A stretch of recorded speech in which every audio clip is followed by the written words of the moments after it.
Bien,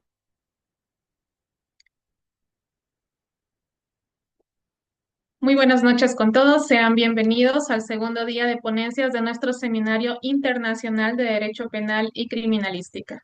Nuevas perspectivas en la investigación penal con el aporte de la ciencia forense para contrarrestar a los GAO, grupos armados organizados. Recordemos siempre que el lugar de los hechos habla por sí mismo, que la prueba científica es fundamental y que los indicios no mienten.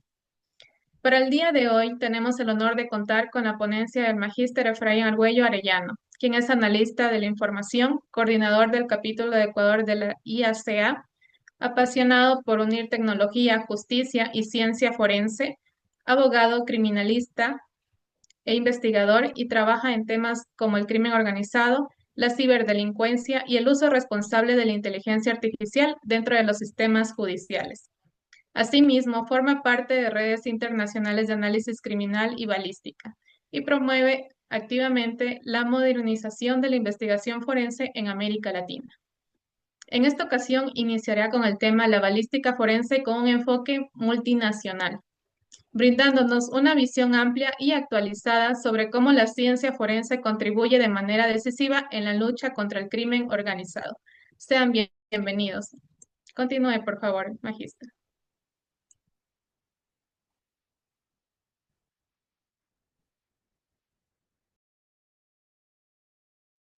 Buenas noches, muchas gracias y por la tan espléndida presentación. Muy amable por darme esta oportunidad de compartir con ustedes estas experiencias que he venido recolectando durante los años y que ha permitido tener un enfoque un poco más práctico, objetivo, basado en datos objetivos, que son los datos recuperados en la escena del crimen, sobre cómo está la incidencia del tráfico de armas, específicamente en Ecuador, pero tiene un alcance multinacional, como bien lo dice la ponencia, puesto que considera aspectos que están asociados a cómo países que son muy cercanos a nosotros, al tener una ley diferente, un poco más accesible, con menos rigor al momento de adquirir un arma de fuego, permite que muy presentes en nuestro país.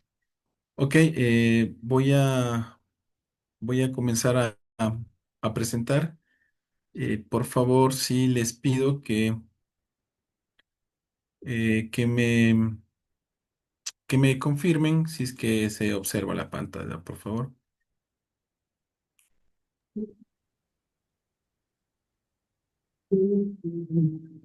Sí, sí se observa en la pantalla, doctor. Ok, muchas gracias. Ok, entonces, frente a esta, no sé si decirlo, incidencia propia de las armas de fuego, porque no solo es en nuestro país, hablando de Ecuador, que se encuentra estos elementos parte de los grupos armados organizados y más que todo son los que generan más muertes conforme los estudios realizados por la UNODC en cuanto a su trabajo global de homicidios. Si bien hay una consideración en cuanto a las legislaciones de cada país para poder establecer qué es asesinato, homicidio, en nuestro Código Orgánico Integral Penal lo diferencia. Sin embargo, eh, para establecer este estudio, las variables deben tener una misma incidencia y considerando que la estandarización de cada una de las materias o cada uno de los campos de conocimiento nos permite mejorar el entendimiento de cada tema, la UNODC también generó un, un documento que habla sobre las estadísticas sobre el crimen y ahí están descritos ciertos aspectos que permiten entender los trabajos que estamos haciendo o que está haciendo la UNODC, no lo estoy haciendo yo, sino que están puestos a vista de todas las personas porque es un documento público que podemos encontrar en las redes sociales, en las redes de la internet. Ok, bueno, entiendo de que si es que vos soy el dueño de esta hora más o menos que vamos a compartir, entonces yo les sugiero que si es que durante la explicación o durante el desarrollo de los temas no se entiende algo y pido muy comedidamente que me interrumpan para poder mejorar la explicación o explicarlo con otro enfoque para que sea un poco más digerible para todos. Entiendo que si bien esta capacitación tiene su génesis desde el punto de vista del derecho penal, mm, habrá muchos que son abogados, habrá muchos que son criminalistas, habrán otros que son apasionados por el tema de de los temas forenses o del campo forense, puesto que este campo es muy amplio y que dentro de nuestro país existe un proceso o mejor dicho, nuestro país se encuentra a la vanguardia de lo que se está haciendo internacionalmente. Entonces voy a tratar de ir manejando los temas y por eso les pido de manera muy especial que si es que necesitan una explicación más a fondo, con todo gusto interrumpan la presentación y les estaré contestando cualquier inconveniente. Sin embargo, también entendería yo que al final de de esta presentación podría comenzar un debate o una discusión frente a cualquier tema que estemos tratando. Ok. Dentro de mi experiencia he venido manejando esta política dentro de de las oportunidades que he tenido de presentarme ante diferentes públicos, es hacer un descargo de responsabilidad. Y quiero que se entienda esto no como una advertencia o algo que pueda generar algún tipo de inconveniente o malestar, sino que es importante considerar que esta presentación tiene fines educativos e informativos. Las opiniones, resultados y conclusiones o recomendaciones proporcionadas por mi persona son de mi responsabilidad. Los asistentes deberán ejercer su propio criterio y verificar la veracidad, exactitud y pertinencia de la información antes de utilizarla para cualquier propósito. El expositor y la organización de la presente no se hacen responsable por los daños o perjuicios que puedan derivarse del uso indebido o inadecuado de la información presentada. ¿Qué quiero decir esto? Como inicié hablando, no quiero que lo entiendan de una forma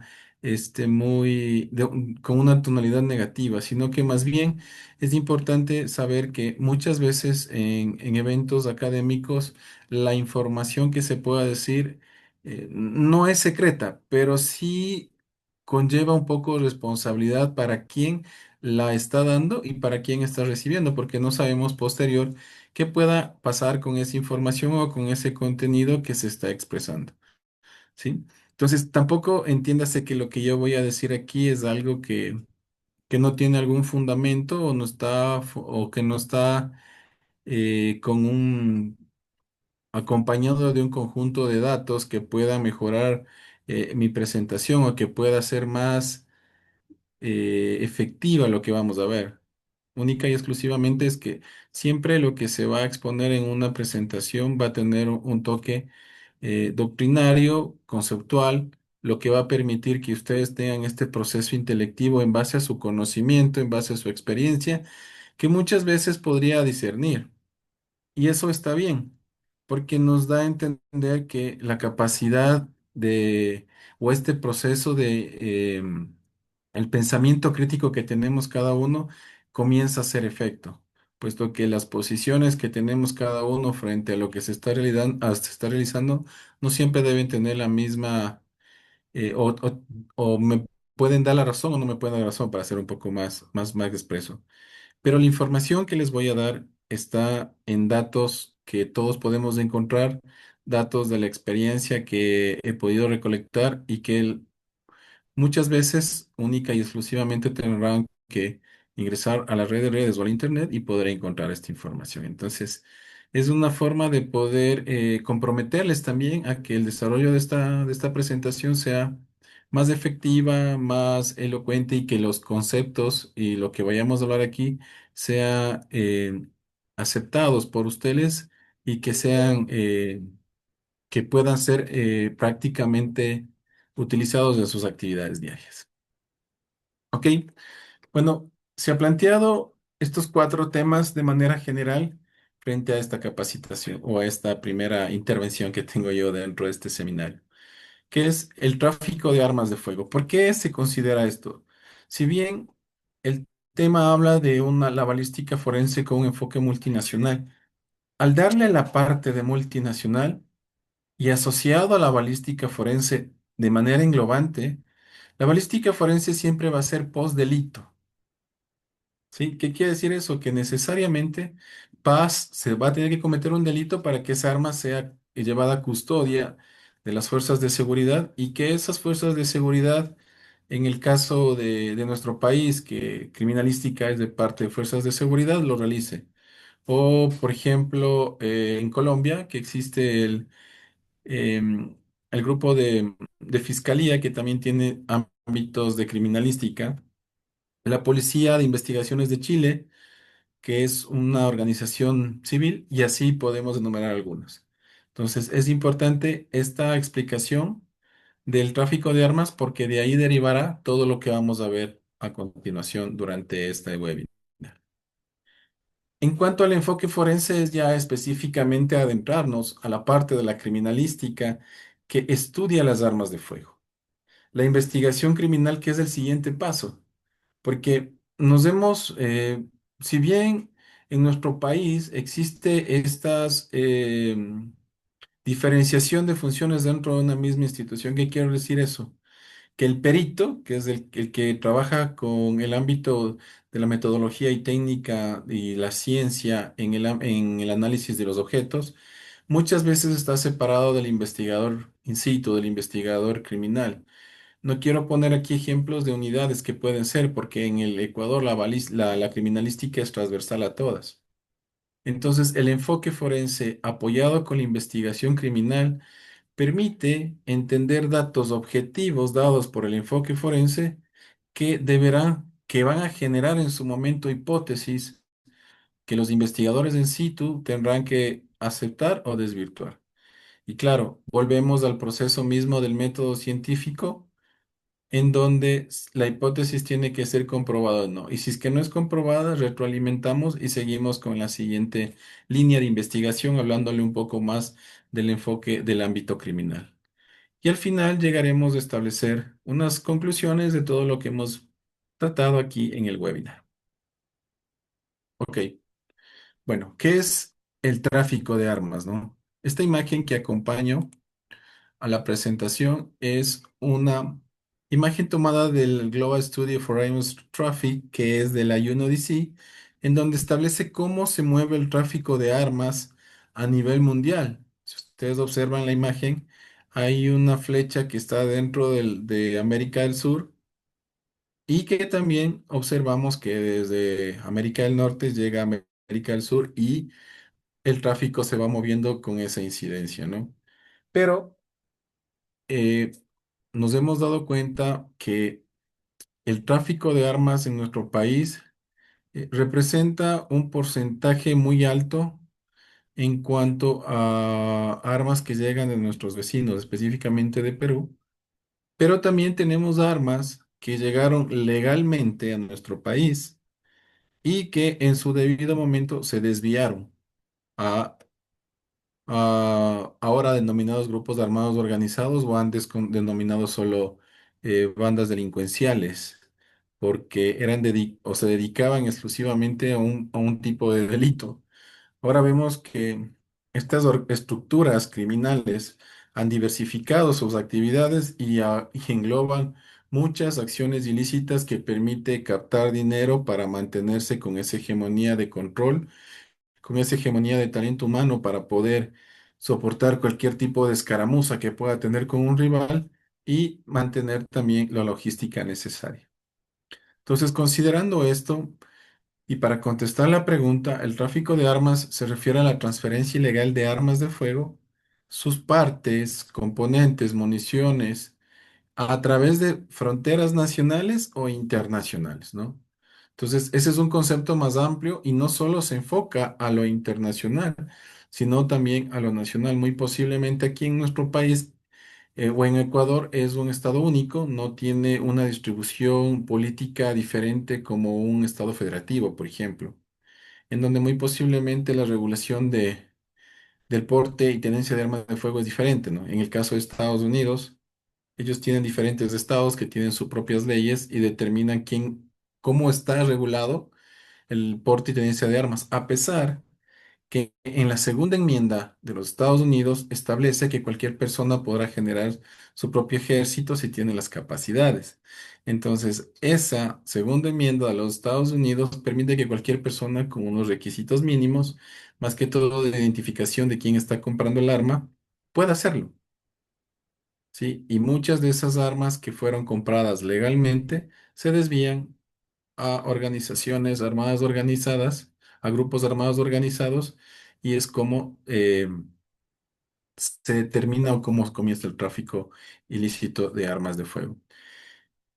También hay un documento que habla sobre el Index o la Organized Crime Index, es decir, eh, la ubicación del crimen organizado, en donde dice que este tipo de actividades ilícitas involucra tanto la producción, la venta, el transporte, distribución de armas, sin cumplir con las leyes y regulaciones correspondientes. Es decir, no solo me voy a la parte que yo compro un arma legal y que se me desvía a otro lugar, sino que a otro país o a otra ciudad, a otro estado o a otro lugar que tenga esta connotación, que no tenga la transferencia legal del bien para que pueda ser utilizada. Entonces, cuando no se tienen los permisos necesarios en la fabricación, en la venta y en el transporte, también podría ser considerado un tráfico de armas. Pero esto dependerá mucho de la legislación de cada país. Sin embargo, el concepto que engloba esto puede ser aplicado por uno o varios, ¿no? Este tipo de situación que se denomina como tráfico de armas de fuego puede, o en su gran mayoría, Doctor, perdón que le abastece a las... interrumpa.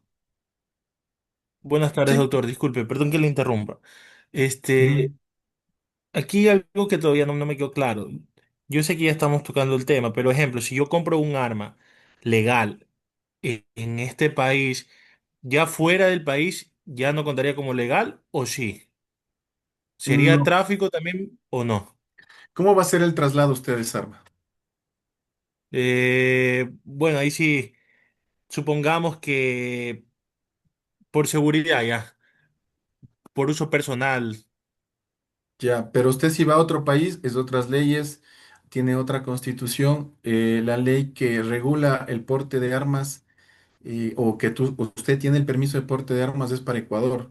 No existe un porte de armas internacional. Entonces, eso sí es importante que se conozca. Ah, Entonces, ya. cuando uno viaja, posiblemente existirán protocolos en donde el Comando Conjunto de Fuerzas Armadas, por ejemplo, tiene el control de las armas legales en el país. Es quien puede dar la autorización a diplomáticos o a seguridad diplomáticos por un tiempo perentorio, por un tiempo estimado, para poder tener un arma, ¿no? Pero son casos excepcionales. Una persona que tenga un porte de armas para seguridad personal no podría generar eso. Si usted pasa la frontera de Ecuador para Perú o para Colombia, eso sería un tráfico ilegal de armas. No tráfico, sino un porte ilegal de armas, pero como dependerá mucho la legislación allá, cómo esté tipificado al momento de usted encontrar en la posesión de un arma y no pueda justificar legalmente su tenencia. Pero no existe un documento que permita hacer eso. No sé si con esto está clara su pregunta. Sí, sí, doctor, muchísimas gracias. Ok, perfecto. Entonces, continuando con esta temática y muy importante la pregunta que se nos hizo, porque recordaremos o hay que recordar que la ley que está en nuestro país no tiene la misma o el mismo alcance que tiene Perú y Colombia, ¿no? Eh, Sin embargo, las organizaciones internacionales han generado protocolos importantes para que se puede estandarizar esto, no con el afán de poder permitir ese traslado de un arma de una persona civil, sino la pesquisa, la persecución penal. Por ejemplo, el año pasado fuimos parte ya del convenio de Budapest, este convenio de Budapest que es el convenio del cibercrimen. Entonces, a pesar de que nosotros no éramos parte de hace varios años de este convenio, otros países sí. y otros países a ser signatarios de este convenio. Y, por ejemplo, plataformas como Facebook, bueno, Meta, que tenían sus servidores donde almacenan la información en países que sí cumplen el convenio de Budapest. Entonces, nosotros podríamos pedir, solicitar información a esas redes sociales. Entonces, existen ciertos protocolos que permiten que se estandarice la información en diferentes países, pero cada uno de los países deberá tomar la decisión frente al alcance que pueda tener un permiso, que pueda tener una acción o que pueda ser punible de delito. ¿Sí? Ok.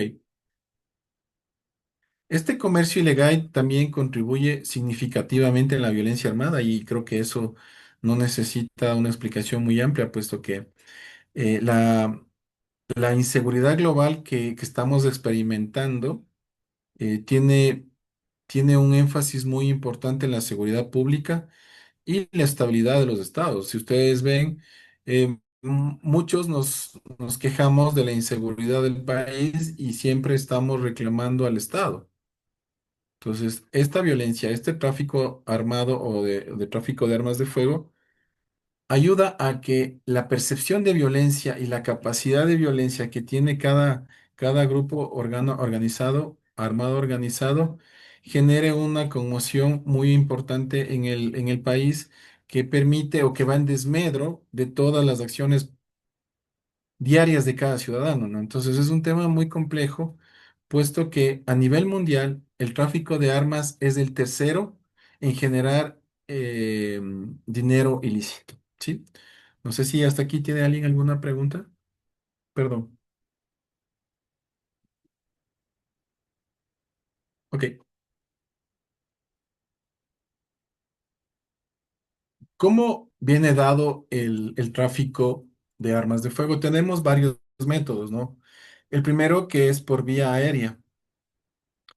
La ATF, que es la Oficina para el Control de Armas, Municiones para Tabacos, Armas, Municiones, Explosivos de los Estados Unidos, es quien se encarga de este delito. ¿Y por qué se encarga de este delito en países diferentes? Porque las armas han sido compradas en su país.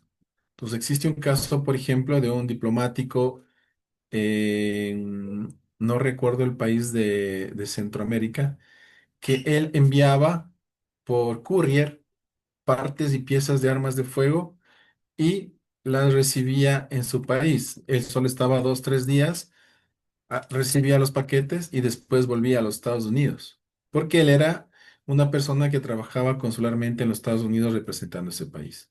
Entonces, los métodos que utilizaban el courier era aviones.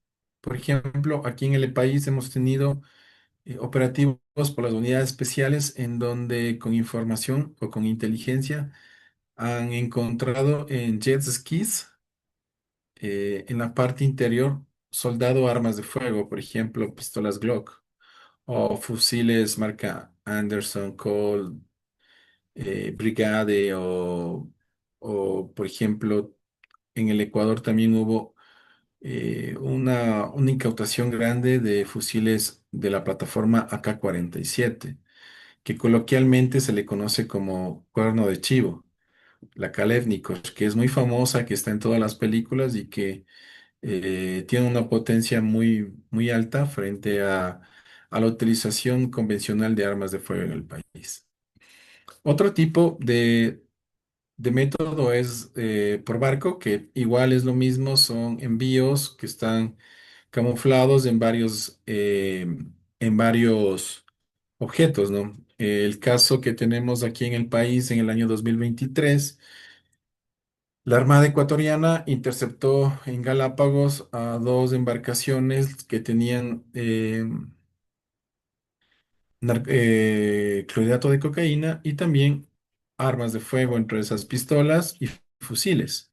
Entonces eso demuestra que también eh, el tráfico de drogas está relacionado muy de la mano o está estrictamente relacionado con el tráfico de armas de fuego. Vehículos, ha habido algunas aprehensiones durante el corredor que conduce desde Colombia a Perú y de Perú a Colombia en nuestro país, donde se ha incautado una gran cantidad de munición de diferentes calibres, 9 milímetros, .380 auto, 5.56, 2.23 o el 7.62 por 39 que utiliza la K-47 y ha permitido que el método también se pueda observar en ese aspecto. Y hay un método también denominado que se llama el método hormiga, que es eso, que de manera terrestre vamos pasando dos, tres, cuatro armas al otro lado y regresamos y así. Con eso no se da una gran expectativa o baja el perfil, hablando un poco más de forma simple, bajando el perfil para no ser identificada en este tráfico. En el año anterior hubo una detención de tres policías peruanos en el Ecuador, en Guaquillas específicamente, por presuntamente hacer tráfico de armas de fuego. Sin embargo, al momento de que intervino la policía, lo único que les encontraron en su poder eran los magazines, los cargadores, que ellos los denominan en Perú, lo denominan caserinas. No tenían el arma de fuego. Entonces, eso nos da una visión también de cómo el tráfico hormiga en la frontera sur es muy potente. ¿Cómo está el origen y el flujo, no? Aquí podemos ver un mapa y vemos que muchas de las armas que tenemos últimamente en el país o que han sido incautadas en el país han provenido de los Estados Unidos, ¿sí? Han llegado al Ecuador mediante los métodos que ya hemos visto, por barco o por avión. Sin embargo, el 66% también hemos observado que los fabricantes eh, de estas armas también tienen que ver o que han llegado a América Latina son europeos. Entonces, esa es un porcentaje muy importante que podemos entender cómo los fabricantes de armas de fuego y específicamente los vendedores en Estados Unidos generan casi el 89% de armas que se encuentran en Latinoamérica. Este dato es parte del estudio global del tráfico de armas de fuego del año 2020 de UNODC. No ha habido otro, es el documento más actual que se tiene frente a esta iniciativa. Entiendo que el próximo año, en el 2026, se va a presentar en la reunión en Viena sobre tráfico, el grupo de tráfico de armas, un boletín muy más amplio y más actual. En cuanto a la cantidad, según Esmal Arzúbiber, que es una organización que se encarga del estudio y la investigación de armas que está asociada a una universidad en Ginebra, establece que había para el año 2017 más o menos 1 millón de millones de armas de fuego. Es 1 billón, pero es 1 millón de millones de armas de fuego. Es decir, ese dato que fue recopilado por esta institución de corte civil determina que hace más de 8 años había 1.000 millones, muy posiblemente exista más, considerando que ahora ya tenemos también el influjo o la incidencia de armas de fuego de fabricación privada, PMF, como los determinan los americanos, Privately Made Firearms, armas de fuego fabricadas de forma privada. Y esto genera el 47% de los homicidios a nivel mundial. Es decir, los homicidios con armas de fuego se establece el 47% a nivel mundial. Sin embargo, cuando ya nos centramos en las Américas, ¿qué quiere decir Américas? América del Norte, América Central y América del Sur, en su conjunto, representan más o menos el 80, de entre el 75 y el 80% de muertes. ¿Por qué no hay una relación en cuanto a las muertes con armas de fuego en Europa, por ejemplo, donde hay conflictos armados? Es porque el control, es mi percepción, y también les pongo a ustedes les dejo esa pequeña inquietud. En Europa, específicamente en Gran Bretaña, el problema no tienen No, el problema no es con las armas. El problema de los homicidios es con la utilización de armas blancas.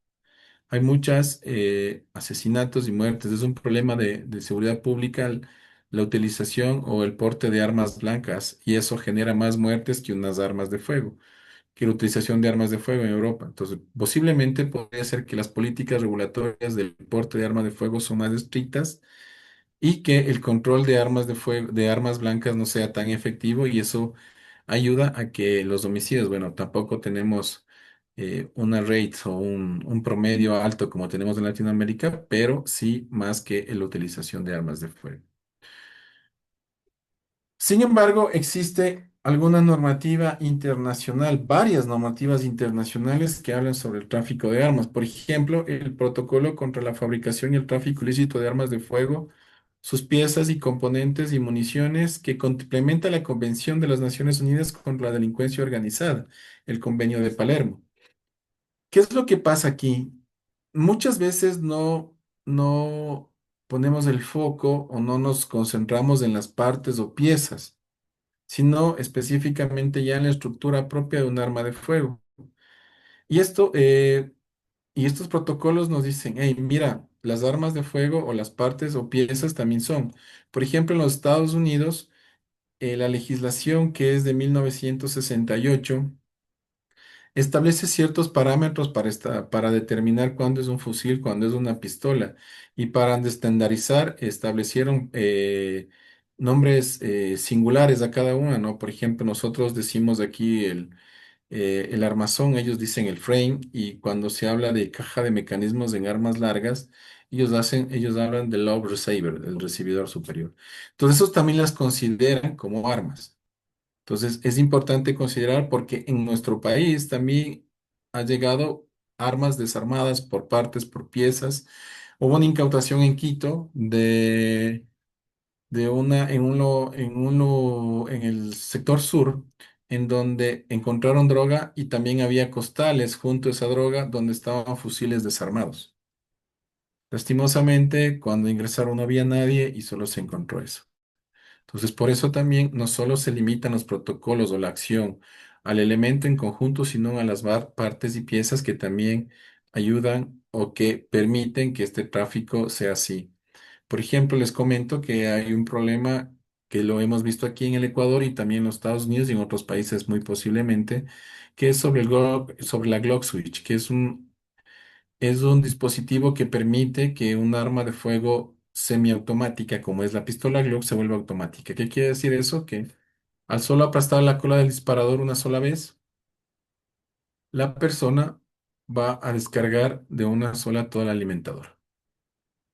También tenemos en el lado de Europa, la Comisión Europea es una comunicación del Parlamento Europeo sobre que habla prácticamente, mejor dicho, es un plan de acción sobre la Unión Europea del tráfico de armas y armas de fuego, que tiene un tiempo del 2020 al 2025. Por ejemplo, en Europa existe mucho apoyo en el tráfico de armas en base al Pacto 2.0, que es una organización, bueno, que es fondos europeos para combatir ciertos aspectos. Y en este hay el grupo que se encarga específicamente del tráfico de armas y que ha trabajado mucho aquí en el Ecuador y ahora entiendo que está en Perú también, cambiando su sede para mejorar el tráfico de armas y entendiendo el tráfico, porque como les dije, ahora hay la posibilidad de imprimir armas sin la necesidad de tener una fábrica muy industrial, por decirlo así, que va a conseguir la función primigenia de un arma de fuego, que es atacar o defender. Y también hay la Convención Interamericana contra la fabricación y el tráfico ilícito de armas de fuego, municiones, explosivos y otros materiales relacionados, que es de la OEA, que se conoce como el PACAM.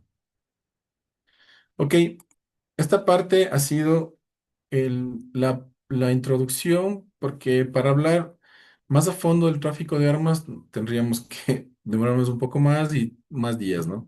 Sin embargo, esta pantallazo, por decirlo así, o esta primera vista de la pintura de cómo es el tráfico de armas se la ha expuesto para que se entienda. Y también la importancia para lo que viene a continuación. Por ejemplo, ya hablando específicamente en lo que respecta al ámbito de la balística forense, hay que entender qué es la palabra forense. ¿Por qué? Porque muchas veces hay la utilización errónea de la palabra balística, ¿no? Cuando hablan de balística, están hablando no solo de la que es útil para un proceso penal, sino que la balística es la ciencia que estudia el movimiento de los proyectiles, sí, pero no específicamente con un fin judicial, sino que la balística existe como otras ciencias que cuando se toma la parte forense o se le une la parte forense cambian su objetivo.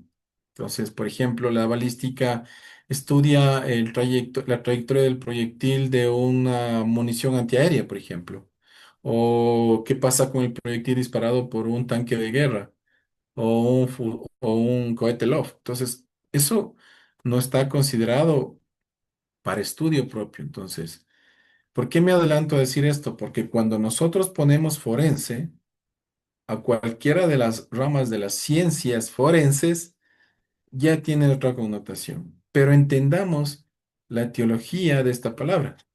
Si bien forense, o muchas de las palabras de nuestro idioma vienen del latín, ¿no? En este caso, del latín forensis, que significa perteneciente o relativo al foro. Y esto fue acuñado en la antigua Roma, en donde ya todos sabemos ustedes que son abogados, el derecho apareció en la antigua Roma.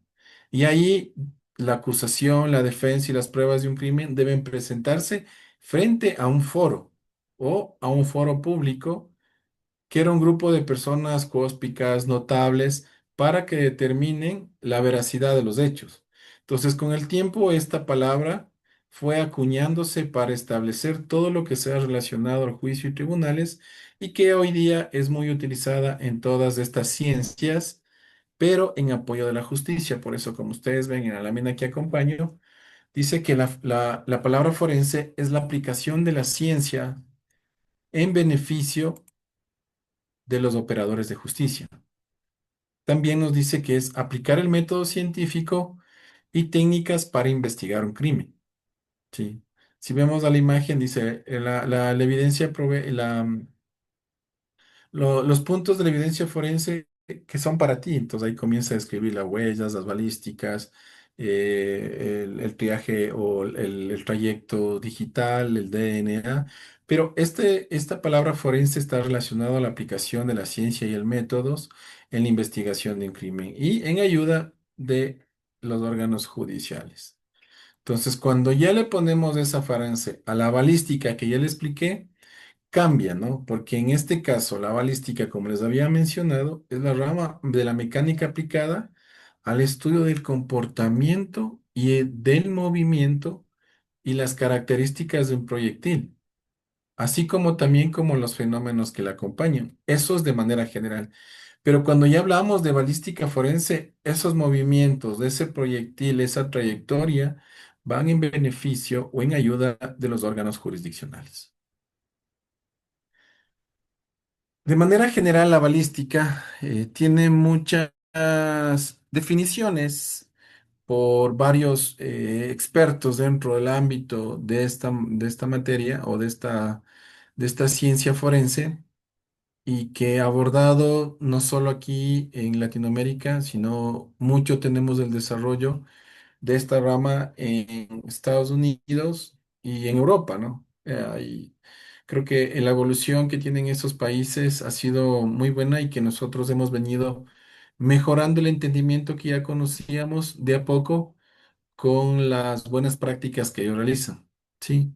Entonces, la balística forense, para dar un concepto de forma general establecido por la Policía Científica Española, nos dice que es la técnica que trata de establecer los hechos delictivos cometidos por un arma de fuego, mediante el conocimiento del arma utilizada, sus municiones, las características, el comportamiento, así como también las circunstancias englobantes al disparo realizado por tal o cual persona.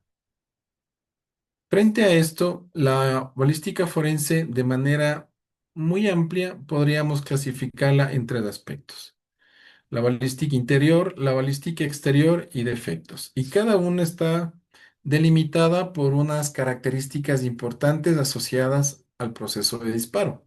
Perdón.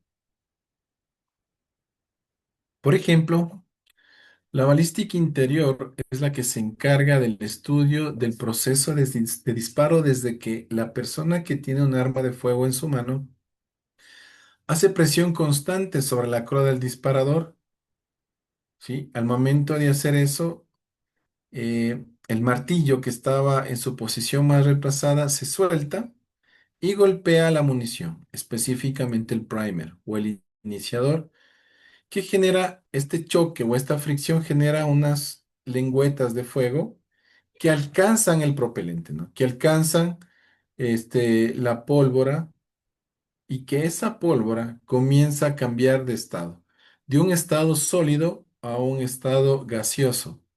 Al momento de que ese estado gaseoso o al estado cambia de estado la pólvora, genera gases, pero al estar contenida en la vaina, esta tiene su composición es maleable. ¿Qué quiere decir? Que puede ceder a la presión que está por dentro recibiendo.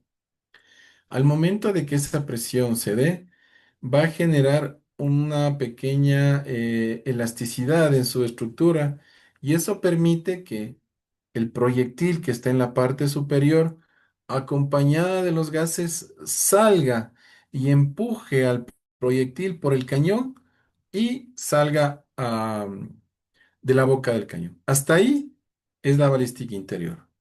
Lo que pasa después, que es el vuelo del proyectil, que va a tener incidencia de ciertos fenómenos, como por ejemplo la gravedad, la resistencia del aire, los vientos. Todos esos aspectos, hasta que llegue al blanco deseado, son considerados o estudiados por la balística exterior. Y cuando golpea el proyectil en el blanco deseado, ya sea una silueta o una persona, son los efectos que genera ese proyectil en el cuerpo humano o en cualquier otro elemento, son los que estudia la balística de efectos. Entonces, estos en conjunto, claro, hay más especificaciones, podemos ir adentrándonos en cada una de las balísticas, cada una de las balísticas. Sin embargo, lo que les acabo de mencionar es una forma muy sucinta de entender la clasificación de estas tres, porque más adelante nos va a permitir entender de qué nos sirve en el análisis para llegar a un enfoque multinacional frente a a las estructuras y frente al tráfico ilegal de armas de fuego. Ok, no sé si de pronto alguien tiene alguna pregunta.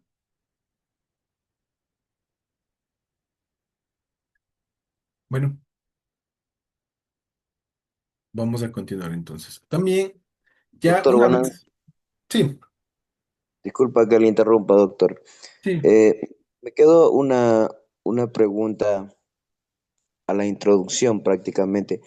Usted manifestaba que Estados Unidos tiene jurisdicción prácticamente en los diversos países cuando las armas son fabricadas de Estados Unidos. Pero tengo una pregunta referente a esto. ¿Qué pasa cuando las armas son falsificadas? He visto videos de esto hacer porque me siento un poco interesado en esta rama y he visto que en países del Medio Oriente, que en Irán o en Irak, eh, ellos de diversos métodos ingresan al país un arma de Estados Unidos, sea por ilegalmente o legalmente, y de ahí ellos la fabrican hasta con el sello que dice fabricado en Estados Unidos. Entonces, aquí radica mi pregunta: ¿cómo en de ser verdad lo que publica la red, que se fabrica estas armas que son de Estados Unidos, cómo controlaría ahí Estados Unidos si ya no son fabricadas, solo son falsificadas prácticamente? gracias por su pregunta. Bueno, hay que aclarar algo. Yo no dije que tiene jurisdicción en otros países. Lo que hacen ellos es dar información a las unidades en cada uno de los países porque ellos no pueden actuar aquí. Aquí ni en ningún país, a no ser que la constitución de un país en el particular les diga a cualquier agencia federal de Estados Unidos tendrá jurisdicción para aprender, para hacer lo que sea. Pero lo que hacen es una coordinación con las policías o con las fuerzas de seguridad en cada uno de los países para que continúen con la investigación en su país. Sí, entonces, al momento, por ejemplo, les comento el caso en el que pude participar con la policía peruana. Se identificó armas de fuego en el país, llegó a conocimiento de la policía peruana, o sea, se identificó en Ecuador armas de fuego que fueron compradas legalmente en Perú y que se desviaron acá al país. Entonces, con esa información, en Perú, a los que compraron las armas, se les inculpó o se les procesó por tráfico de armas. Sí, indiferentemente de que los policías peruanos vengan acá y detengan a esas personas. Entonces, parecido es lo que pasa con los Estados Unidos. Entonces, con la información de los países, dicen, sí, estas armas están aquí, fueron por esta persona. Esta persona podría haber regresado a los Estados Unidos y haber sido detenido allá o detenido en otro país. Entonces, todo dependerá de cuál es la jurisdicción que tengas. Entonces, primero lo aclaro esta parte. Sí existen muchas armas falsificadas. Cuando existen armas falsificadas y son hechas en los estados, son hechas en países que no son los Estados Unidos, a no ser de que tengan un delito de propiedad intelectual sobre que se hagan o estén haciéndose pasar por, yo qué sé, por fusiles Colt, por fusiles Anderson, que aquí se ha identificado igual, no tendría ninguna acción. Si es que no hay un delito, no puede ser pesquisable. Entonces, en este caso, existen armas falsificadas, pero es parte de lo que vamos a ver un poco más adelante en esta presentación. No sé si con esto quedó más claro su interrogante. Sí, doctor, gracias. Ok, entonces continuando con esto, ya con un arma de fuego, es importante la identificación del arma porque es el paso más crítico para evitar o para enviar con éxito una solicitud de rastreo. ¿Qué quiere decir esto? Que con los datos del número de serie, el fabricante, el modelo, si es que tiene o no tiene importador y cualquier otro grabado que tenga particular, permite que con esa información se pueda mandar a buscar, por ejemplo, en Interpol. Interpol tiene una red de todas las policías que son parte en donde con esas características se puede rastrear un arma de fuego.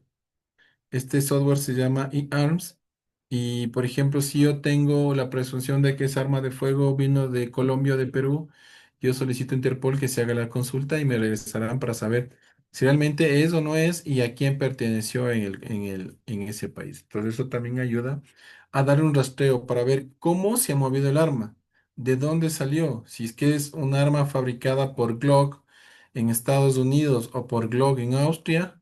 ¿A dónde fue importada? Fue importada a, yo que sé, acá a Ecuador. Y Glock compró, o la Policía Nacional del Ecuador le compró directamente a Glock, me invento, 10.000 armas de fuego para sus funcionarios. Entonces, esa trazabilidad es la que se necesita saber para entender en dónde se desvió. Por ejemplo, vino de Austria, llegó acá al Ecuador, aquí en el Ecuador se le entregó a cada uno de los custodios y muy posiblemente a un custodio en un enfrentamiento se le perdió el arma. Y esa arma aparece después de unos 10, 15 años, que es lo que pasó hace unos días, y ya nos permite ver cómo fue lo que pasó y si administrativamente se cumplió con los procesos o no. Otro importante dato es lo que nos da el IBIS, que es Integrated Ballistic Identification System, que es el sistema de identificación o el sistema integrado de identificación balística que permite hacer un escaneo topográfico de las características dejadas por las armas de fuego, tanto, permítanme, les voy a señalar, tanto en la vaina, que esta es la parte que yo les dije hace un momento que se llama primer, esta característica que deja la aguja percutora al momento del disparo, que es adquirida por la estación llamada brass track, o el bullet track que establece las características dejadas por el cañón en la bala, y el match point es el que permite el cotejo para ver si es que la bala A y la bala B se corresponden. Entonces, esto nos permite dar una correlación preliminar. ¿Qué quiere decir esto? Que, por ejemplo, que yo tengo un evento que sucedió en Huaquillas, en donde hubo vainas calibre 9 milímetros. Al ser subido al sistema integrado de identificación balística, me da unas posibles correlaciones preliminares y me dice, este elemento que tú encontraste en Huaquillas el día lunes, también hay una similar con las mismas características en Guayaquil hace 15 días. Entonces, ¿qué nos permite dar o qué información nos da de esto? Es que el arma se movió de Guayaquil a Huaquillas y que muy posiblemente en Aguas Verdes hubo también la obtención de una vaina en una escena del crimen y nos dice, esta vaina encontrada en Perú es similar a la encontrada en Huaquillas y es la vaina, perdón, y es similar a encontrar a Guayaquil. Entonces, miren cómo este sistema que está asociado a lo que estudia la balística forense nos permite también dar una trazabilidad de cómo el arma se está moviendo porque estos elementos proyectantes o resultantes del disparo de fuego tienen las características propias de esa arma de fuego. ¿Sí? No sé si se entendió esta parte o si se tiene alguna pregunta sobre esto. Ok.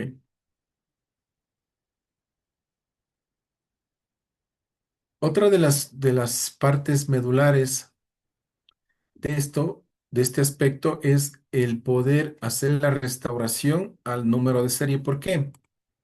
Porque como les dije, para poder hacer una búsqueda en varios otros países, es necesario tener el número de serie.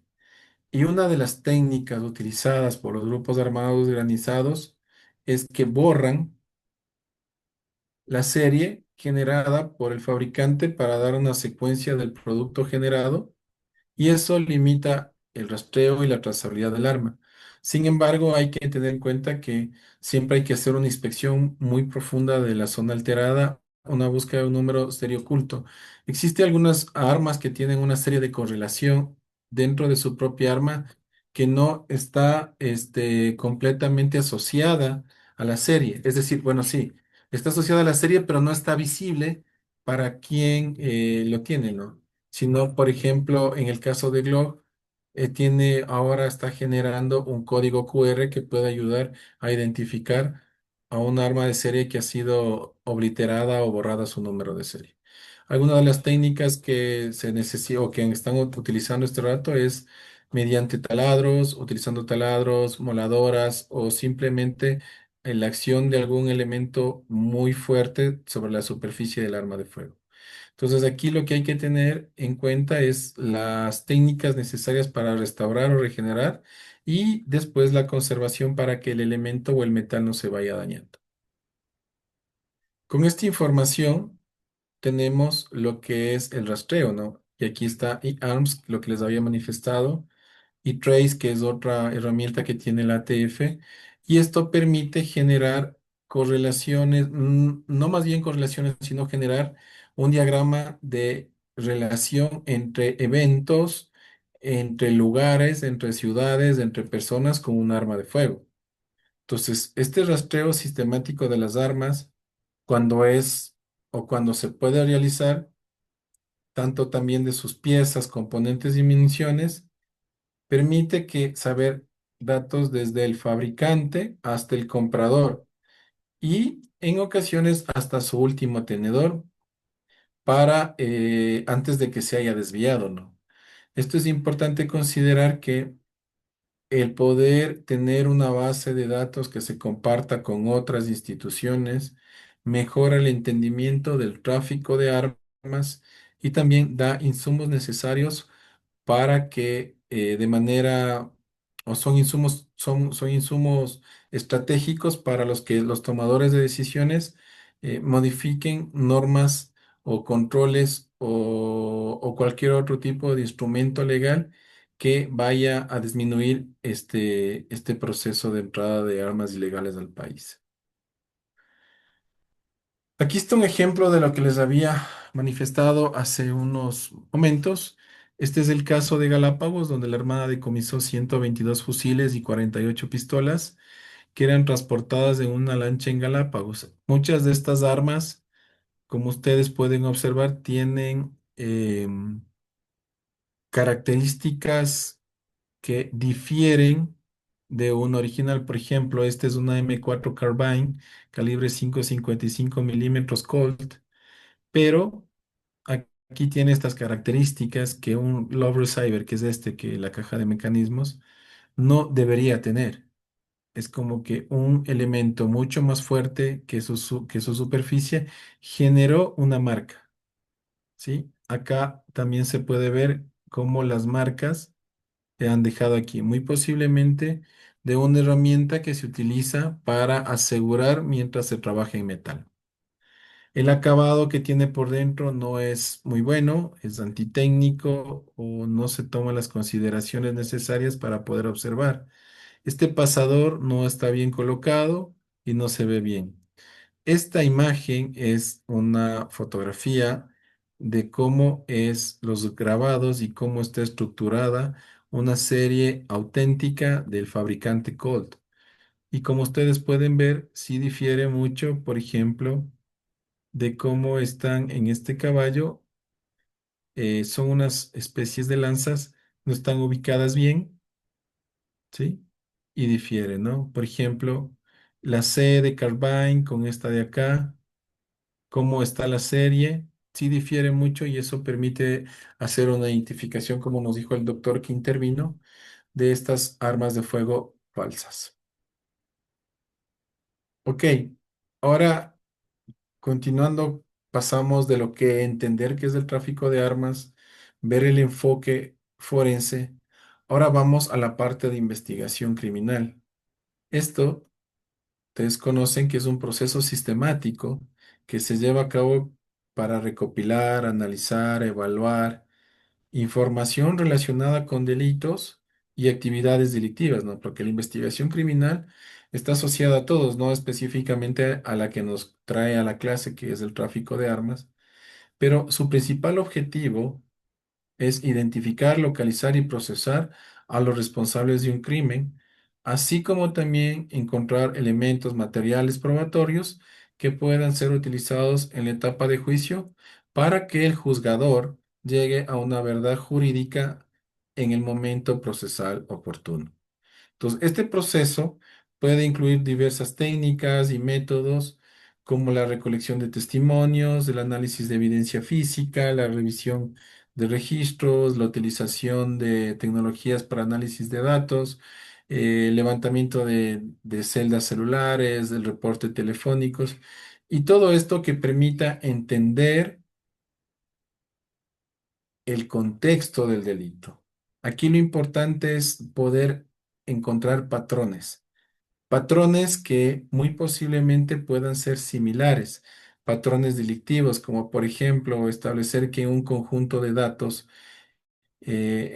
vamos a ver que un delito se repite un mismo día en la semana, a la misma hora, el objeto es del mismo, en la misma circunscripción territorial. Entonces, ese tipo de observaciones, patrones, permite que el analista y el investigador saque conclusiones y genere hipótesis para que el que está en campo pueda mejorar el proceso de recolección de datos y más que todo reafirmar o refutar la hipótesis. En el caso perdón,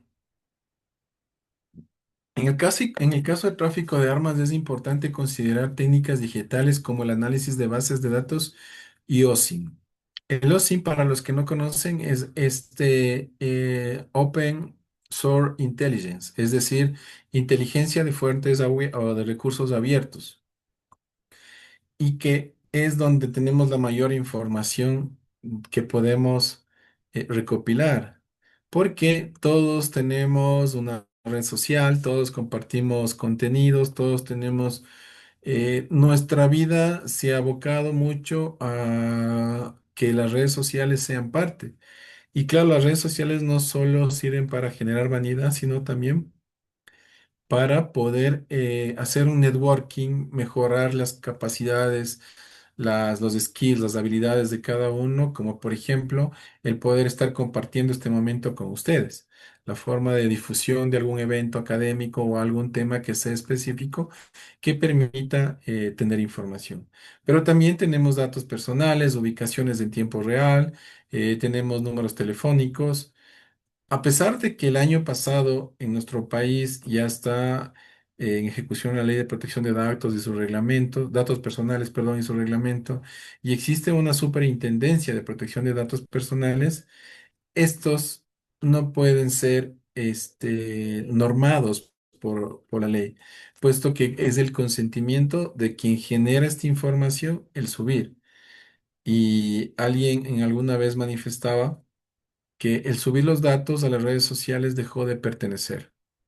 Entonces, cuando se hace este tipo de situaciones, no se está violando la intimidad de nada, porque la persona misma concibió el subir esta información a una red social para que todo el mundo lo vea. Entonces, la base de datos con este Open Source Intelligence, la inteligencia de fuentes abiertas, nos permite recopilar información. Y de mi experiencia les puedo decir que ayuda mucho, por ejemplo, establecer eh, importaciones. Quiero saber si importaron Tesla, estas armas de conducción eléctrica en el país. Así encontramos este importador dio. Entonces, esa información no debería ser pública, entendería yo de manera general. Sin embargo, tenemos también una política en el Ecuador de gobierno de datos abiertos y hay ciertos datos que están en esta página que podemos ver. Por ejemplo, la cantidad de delitos que tenemos en el país. Si bien no está asociado a una persona, pero sabemos cuántos existen, de qué lugar, en qué lugar, a qué hora y todo lo que conlleva esta información denunciada en fiscalía, que es quien lleva los datos eh, oficiales del incremento de delitos. Después de todo esto, podemos generar resultados de análisis tácticos y análisis estratégicos. ¿Qué quiere decir esto? Análisis tácticos operativos de la información que recupero, del enfoque forense más la investigación, la obtención de datos, de base de datos, de información, de inteligencia de fuentes abiertas. Voy a dar insumos a la gente que está en el territorio y decir, mira, muy posiblemente esta persona o esta arma de fuego esté en este lugar. Toma, sigue, avanza. Pero también puedo dar análisis estratégicos que van a ayudar a la toma de decisiones por ejemplo, de aduanas, del Ministerio propio del Interior, donde me dice, mira, aquí en el país tenemos una gran incidencia de de munición de República Checa, o tenemos una gran incidencia de munición de los Estados Unidos, o tenemos bastante munición encontrada en la escena del crimen que pertenece al fabricante Santa Bárbara del Ecuador.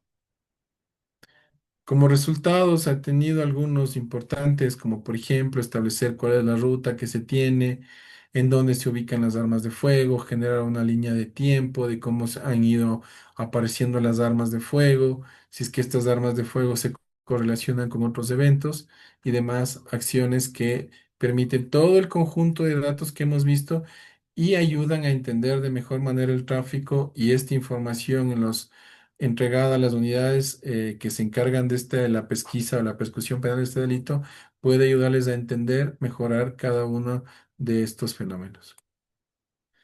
Y como conclusión, podemos llegar a establecer que la investigación criminal es primordial, puesto que al no investigar un delito, vamos a perder datos importantes que nos van a ayudar a la prevención del tráfico ilícito de armas de fuego. ¿Por qué? Porque el análisis prolijo de los eventos post-delito permite que genere una prevención. ¿Por qué? Porque al analizar un lugar específico, una circunscripción territorial durante 3 años, podemos encontrar patrones y decir, mira, tenemos en este lugar que se debe mejorar las capacidades de respuesta de seguridad física o seguridad tecnológica, es decir, debemos poner eh, cámaras de videovigilancia o poner un guardián ahí con la finalidad de que no se cumpla el triángulo del delito, ¿no? Que habla en la criminología. También la responsabilidad de los custodios, porque ese es el problema más importante que tenemos, pienso yo, el generar una mea culpa de los custodios y que no puedan ser sus inhibidores, tanto éticos como morales, rotos y poder entregar un arma que legalmente se la consiguió a grupos armados organizados. Y todo esto nos permite o nos va a permitir generar insumos para que la política y la legislación tomen las decisiones desde un enfoque estratégico para que en cascada vaya mejorando los procesos y que desde una visión mucho más amplia se vaya reduciendo lo que es el tráfico ilegal de armas de fuego, con todos los insumos que hemos visto desde el enfoque forense de la investigación criminal que nos van a llevar a conclusiones que permitan entender o hacer una relación de que la balística es importante para el enfoque de la investigación multinacional de armas o ilegal de armas de fuego. Muchas gracias por su atención. Ahí les dejo, son mis datos de contacto. Utilizo la red social LinkedIn. Me pueden encontrar como Efraín Argüello Arellano. También estoy presente en X y este es mi correo electrónico si necesitan alguna consulta referente al tema que hemos conversado el día de hoy. Muchas gracias. Muchas gracias, doctor.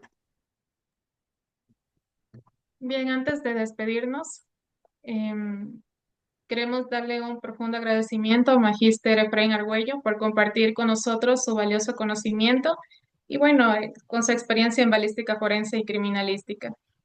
Agradecemos profundamente su aporte que sin duda enriquece nuestra visión sobre la investigación penal y uso de la ciencia forense como herramienta clave en la lucha contra el crimen organizado.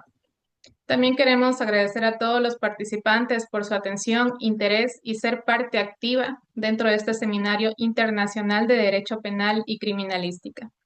Los invitamos a continuar con las actividades programadas para mañana, manteniendo siempre presente que el lugar de los hechos habla por sí mismo. La prueba científica es fundamental y que los indicios no mienten. Muchísimas gracias con todos. Unas buenas noches.